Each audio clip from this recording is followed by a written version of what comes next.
Hello बच्चों, मैं हूं केमिस्ट्री वाला। आज हम एक इम्पोर्टेंट टॉपिक के बारे में इस वीडियो में डिस्कशन करने जा रहे हैं। वो है कि सेडजेफ एलिमिनेशन वर्सेस हफमैन एलिमिनेशन, जो कि आईआईटी एडवांस और नीट बच्चों के लिए काफी इम्पोर्टेंट वीडियो है। क्योंकि बच्चे बहुत ज्यादा क्या होते हैं ना, कंफ्यूजन होते हैं जब एलिमिनेशन रिएक्शन की बात हम करते हैं। ये सेडजेफ एलिमिनेशन होगी या हफमैन एलिमिनेशन होगी, बच्चे बहुत ज्यादा कंफ्यूज होते हैं। क्योंकि यहाँ पे प्रोडक्ट की बात आती है कि आपको एमसीक्यू में एक ऑप्शन चूज करना है। जैसे क्वेश्चन में दिया होगा कि अकॉर्डिंग टू सेडजेफ या अकॉर्डिंग टू हफमैन। आइए बच्चे हम देखते हैं कि टाइम वेस्ट ना करके सबसे पहले हम देखते हैं कि बच्चे देखो, एक ब्रीफिंग में 2 मिनट का एक ब्रीफिंग दूंगा। कि सबसे पहले देखो कि बच्चे एलिमिनेशन रिएक्शन जो होता है ये 2 टाइप्स की होती है। ध्यान से देखो मैं जो कह रहा हूं, एक अल्फा एलिमिनेशन, एक होता है beta elimination. Again beta elimination 3 type की हो जाती है, लेकिन वो है E2 एलिमिनेशन। ध्यान से देखो, E1 एलिमिनेशन और E1 CB means elimination through conjugate base. So आपको ये समझ आ गया कि भाई ये एक अल्फा एलिमिनेशन जो हकीकत में नहीं होता है। मोस्टली जो फिजिबल एलिमिनेशन है वो बीटा एलिमिनेशन है। फिर बीटा एलिमिनेशन को 3 टाइप में कैटेगराइज कर दिए है। This is E2, one second I right, एक बार दोबारा मैं इसको लिख दूं, E2 फिर E1 और E1 से मींस बाइमोलिकुलर एलिमिनेशन, यूनिमोलिकुलर एलिमिनेशन और एलिमिनेशन थ्रू कंजुगेट बेस। सो 3 टाइप की एलिमिनेशन जो है हमारे सिलेबस में है, जो 12th या 11th की जो सिलेबस या जेई या नीट या आईआईटी एडवांस की सिलेबस में। तो बच्चे इसको हम ध्यान में रखते हुए हम देखते हैं जब 3 टाइप की एलिमिनेशन हो गया है, हम देखते हैं कि E1 एलिमिनेशन में मोस्टली सेडजेफ रूल यूज होता है और E1 CB में मोस्टली हफमैन रूल यूज होगा। अब बच गया E2 में दोनों चीज हो सकता है, आपका सेडजेफ हो सकता है या फिर हफमैन भी हो सकता है।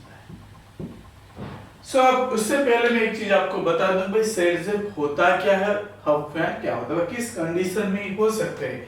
सपोज मैंने एक रिएक्टेंट लिया है इस टाइप से, ध्यान से देखो, CH2 CHBr CH3। तो इसमें बच्चे देखो 2 कैटेगरीज हो जाती है। मैं इसको अभी इरेज कर दूंगा इसको। अब ध्यान से देखिए, इसको आपको समझ आएगा। मैं ये डिफरेंशिएट करके दिखा रहा हूँ कि सेडजेफ में क्या बनेगा और हफमैन में क्या बनेगा। Then we come to the point कि सेडजेफ में कब यूज करेंगे और हफमैन कब यूज करेंगे।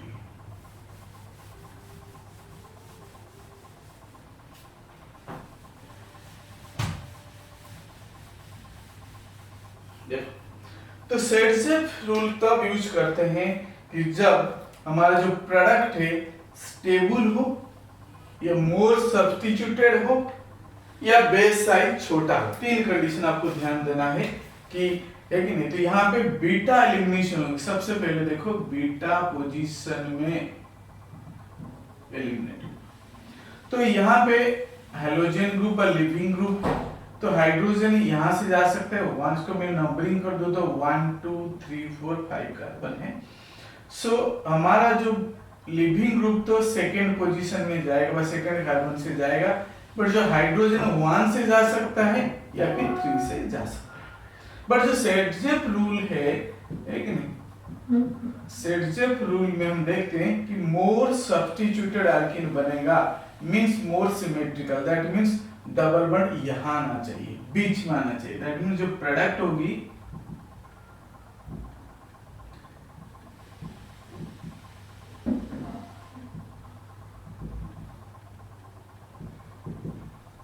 ऐसे होना चाहिए।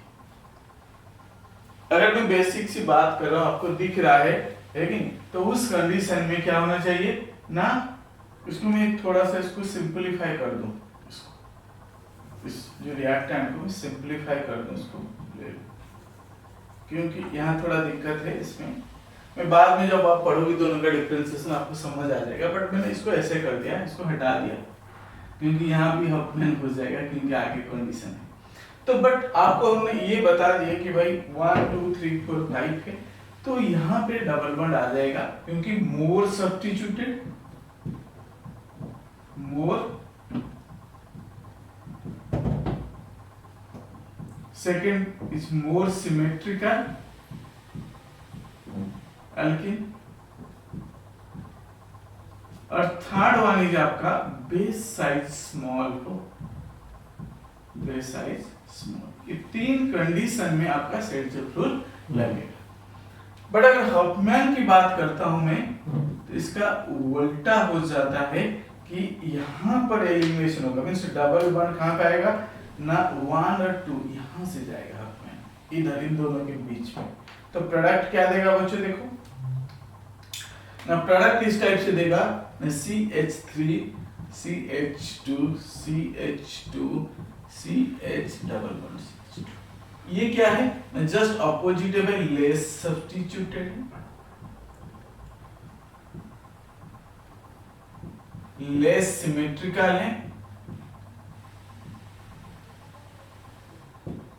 और बेस साइज लार्ज।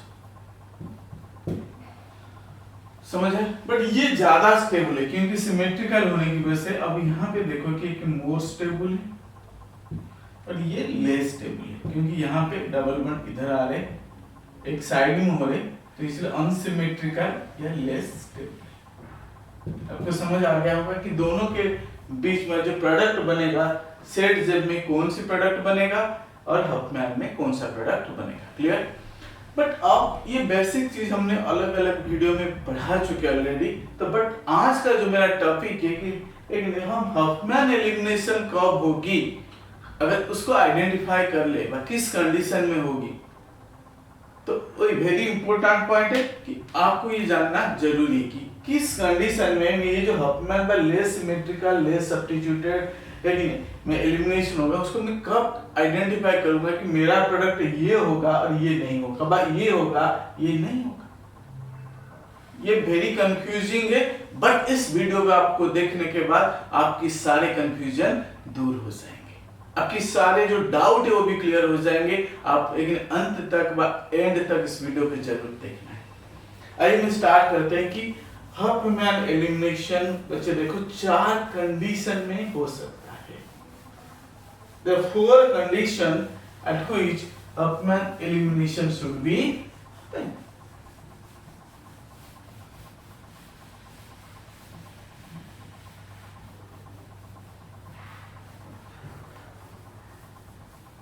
पहला कंडीशन हम देखने की, फर्स्ट कंडीशन हम अभी बात करें कि हफमैन एलिमिनेशन किस कंडीशन में होगी। पहला कंडीशन हम बच्चे देखते हैं कि पुअर लिविंग ग्रुप। जो पुअर लिविंग ग्रुप है, जो छोड़ के जाने वाला ग्रुप है, अगर पुअर है मतलब उसको जाना नहीं चाहता है, उस कंडीशन में हफमैन रूल अप्लाई होता है। एक एग्जांपल के थ्रू मैं आपको बताता हूं। सपोज CH3 CH2 CHF फिर से CH3। बच्चे देखो यहाँ पे डिहाइड्रो हैलोजिनेशन 4 टाइप्स की रिएक्शन होती है, बट यहाँ पे एक डिहाइड्रो हैलोजिनेशन रिएक्शन का एग्जांपल है जहां पे H और X हटेगा, एक हाइड्रोजन और एक फ्लोरीन जो है हैलोजन हट जाएगा और अल्कोहलिक केओस इसमें डालकर हीट देते। तो लिविंग ग्रुप अगर जाना नहीं चाहता है, फ्लोरीन मोर इलेक्ट्रोनेगेटिव है, इलेक्ट्रोनेगेटिविटी कितनी है इसकी 4 है कि नहीं।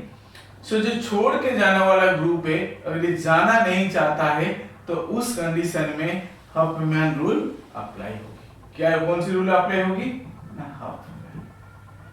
जो इससे पहले मैं बोल चुका हूं आपको कि हफमैन जब एप्लीकेशन होगी कि लेस स्टेबल मतलब यहां से डबल बॉन्ड आएगा, less symmetrical, less substituted alkene बनेगा। तो प्रोडक्ट क्या हो जाएगा बच्चे, CH3 CH2 CH double bond CH2। ये हफमैन रूल। क्लियर? तो डबल बॉन्ड। पहला कंडीशन आपको हो गया कि भाई अगर पुअर लिविंग ग्रुप है, उस कंडीशन में क्या होगी, हफमैन लगेगा, हमारा प्रोडक्ट इधर से नहीं, यहाँ पे डबल बॉन्ड नहीं आएगा, कहाँ आएगा ना, एंड की तरफ आएगा।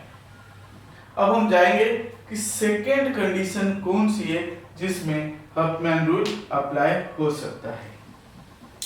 अगर बेस साइज लार्ज हो, बड़ा बेस हो, ठीक। Second thing is base size large, जो एब्स्ट्रैक्ट करता है, खींचता है, जो बेस है वो अगर ज्यादा हो जाए,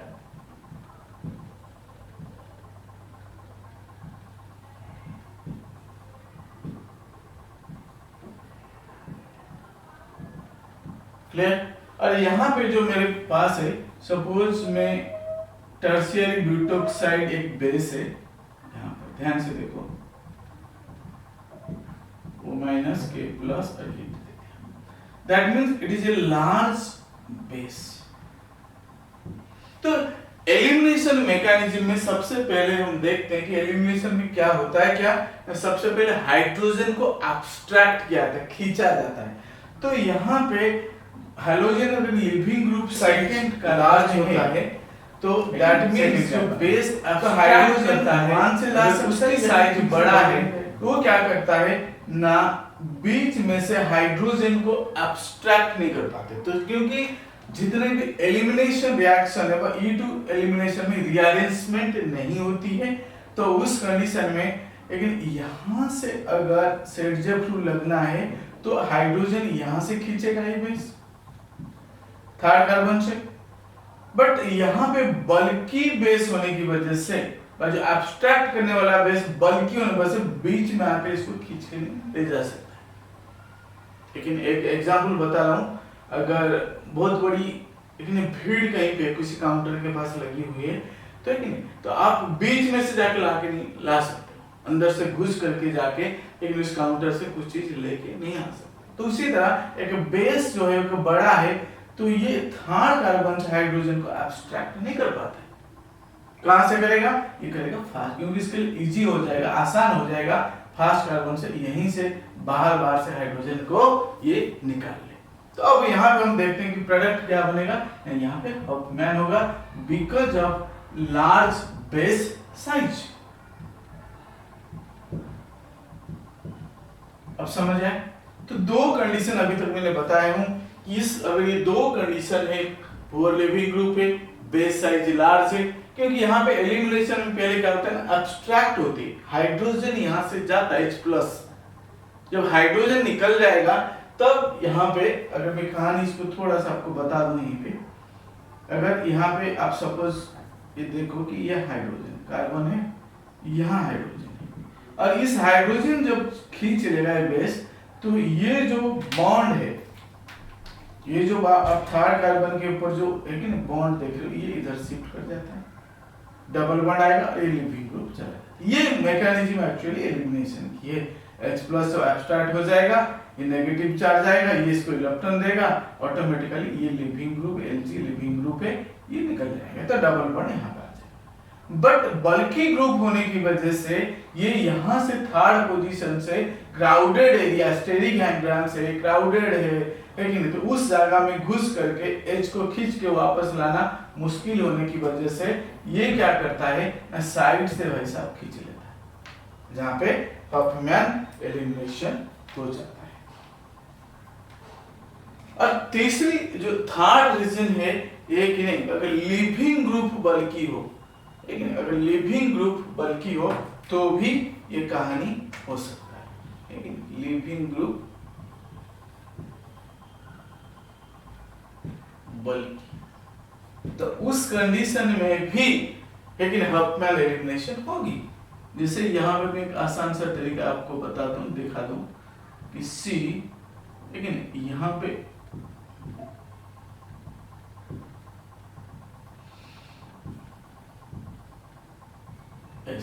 ये है लिविंग ग्रुप जो कि बल्की है कि नहीं, उस कंडीशन में भी क्या होता है ना,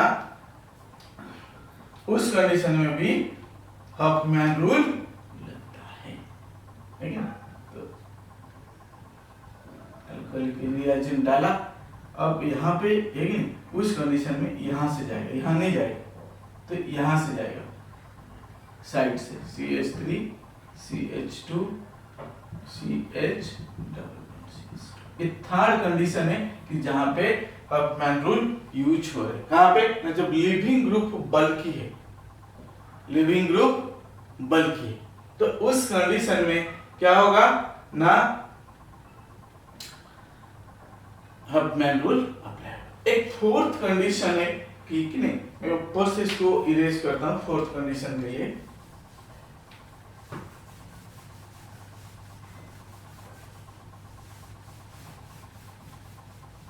चलो पूरा ही इरेज कर देता हूं इसको। फोर्थ कंडीशन जो है कि जहां पे गामा कार्बन के पास टर्शियरी या क्वाटरनरी जो है अल्काइल ग्रुप है, तो क्वाटरनरी कार्बन आप कह भी सकते हो उसको, जो फोर्थ कंडीशन है वो है बस इस टाइप से कि फोर्थ कंडीशन में व्हेन क्वाटरनरी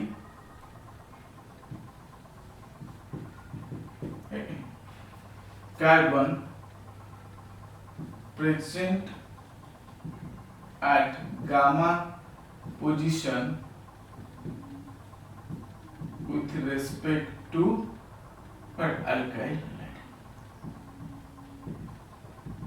means ये वाला कंडीशन आप देखो,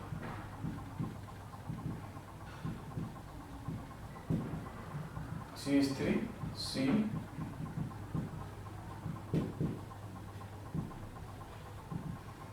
इस कंडीशन में, ठीक है, फंक्शनल ग्रुप है alpha beta carbon, this is gamma. Gamma carbon में अगर क्वाटरनरी कार्बन है तो भी क्या होगी ना, हफमैन एलिमिनेशन होगी, मतलब साइड से यहां से डबल बॉन्ड आएगा।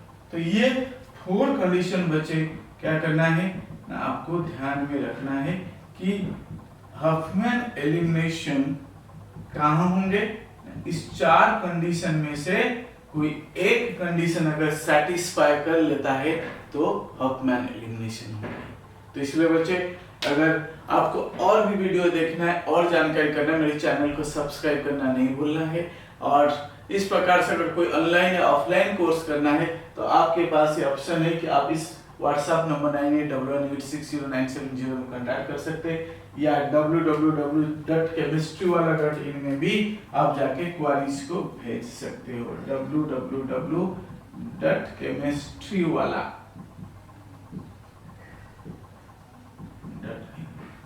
हमारा कोचिंग नोएडा एक्सटेंशन में टेक्सोन 4 में है। अगर आप ऑफलाइन क्लास के लिए इंटरेस्टेड हो तो आप इसमें भी कांटेक्ट कर सकते हो, लेकिन नहीं आप फेस टू फेस टीचिंग लेना चाहते हो, फेस टू फेस पढ़ना चाहते हो, तो हमारा जो कोचिंग है टेक्सोन 4 में है, नोएडा एक्सटेंशन या ग्रेटर नोएडा वेस्ट में है।